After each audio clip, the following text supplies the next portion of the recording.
Hello, welcome to my channel. Nigeria's politics is already entering full 2027 campaign mood, and almost every major political actor is positioning, attacking, defending, or forming alliances. Now, we are going to break it down.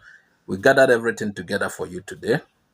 Opposition is active but divided.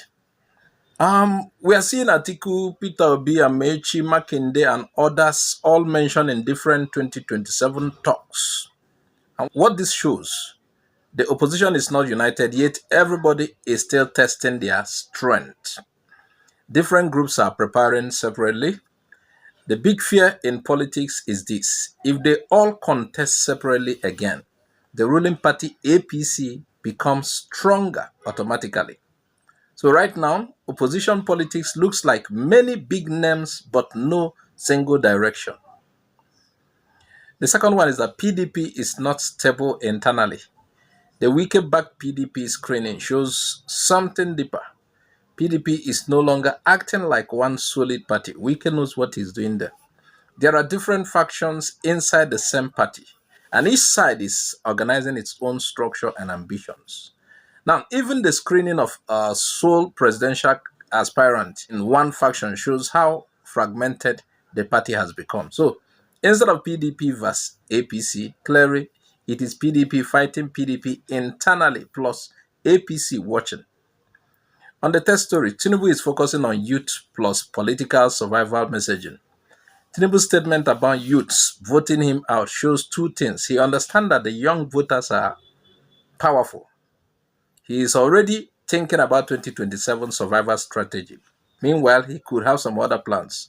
The 21st century class of communication. Okay. So just really, I mean, it would be remiss of me not to mention the Africa Continental Free Trade Area, which sort of came into being in earnest in 2021. And it very much embodies the kind of Pan-African spirit and, you know, domestic resource mobilization, looking at yourselves and the continent in order to prosper. But we are starting from a very low base, 18%. Of intra-African trade in Africa is intra-African. Are you optimistic? I am. You are? Very optimistic. We have a very dynamic, youthful population, restless and not ready to take excuses. I'm a politician. If I don't get them ready for that, they will vote me out. You know, I was talking to one of the delegates here, Ebenezer Asante from MTN, and he said to me, if you get the chance to ask the president, say to them, listen, politics always gets in the way of integration, is what he said. He's right. He's right. Yeah. But you're the politician. You can do something about that and use your influence across the continent. Okay. A politician is a critical member of your society. He must listen to you, respond to you, and answer to the public, can be accountable. President. His message is basically, if I fail, remove me. But are you going to go? Are you going to go? But critics interpret it differently. People are already unhappy and he knows it. So it becomes both confidence message, political pressure message. On the fourth one, Peter Obi is building a trust and principle identity. Obi's statement across the stories show one pattern. As you can see on the screen, he said, I left APGA because I was forced. I left PDP because of principles. I will not stay more than 4 years, even if pressured. And in another news report, Obi said, INEC is acting a script. And whether people agree or not, politically, this is consistent messaging. Obi is building an image of discipline, limitation of power, and moral politics. I will do 4 years only. But the presidency is attacking that image directly. They say he is not consistent. They say he cannot be trusted. They highlight his past party movements. So the battle here is not just politics. It is character versus credibility war.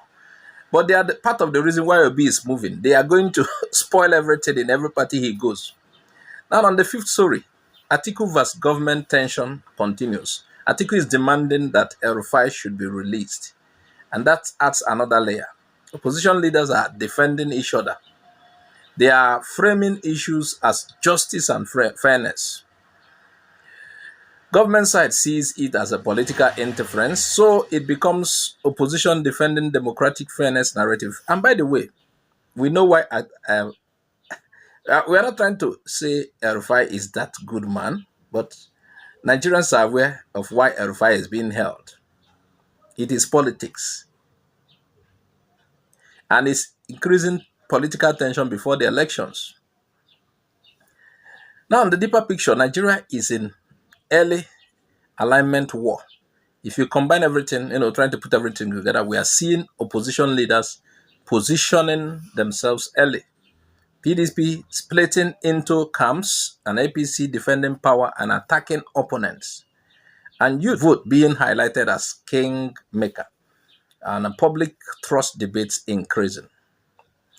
Now, on the real 2027 question forming now, everything is leading to one big question. Will opposition unite or scatter again? Will they unite? Because based on the current direction, if they unite, strong competition for APC, that is what it will be. Now, if they scatter, APC remains dominant, getting dominant advantage. And let's conclude right now. Nigeria's politics is not about elections yet. It is about trust battles, alliance positioning, party fragmentation, public perception war. Now, early 2027, psychological campaign begin. Everyone is preparing for a big fight, but nobody had formed their final team yet. Why I said nobody has formed their final team yet? In the other video, some people queried why I'm saying they are divided. They are divided. Yes, they are divided. I'm not saying it is wrong, but I said the opposition is divided. Opposition will be stronger, united. But you can argue not united under Atiku, but united for Peter Obi. What do you think? Add your comment on the comment section. We'll continue to bring you political updates on what is happening in Nigeria and other stories that relates to our channel. Thanks for watching. I'm Azuka OJ. Please share this video widely.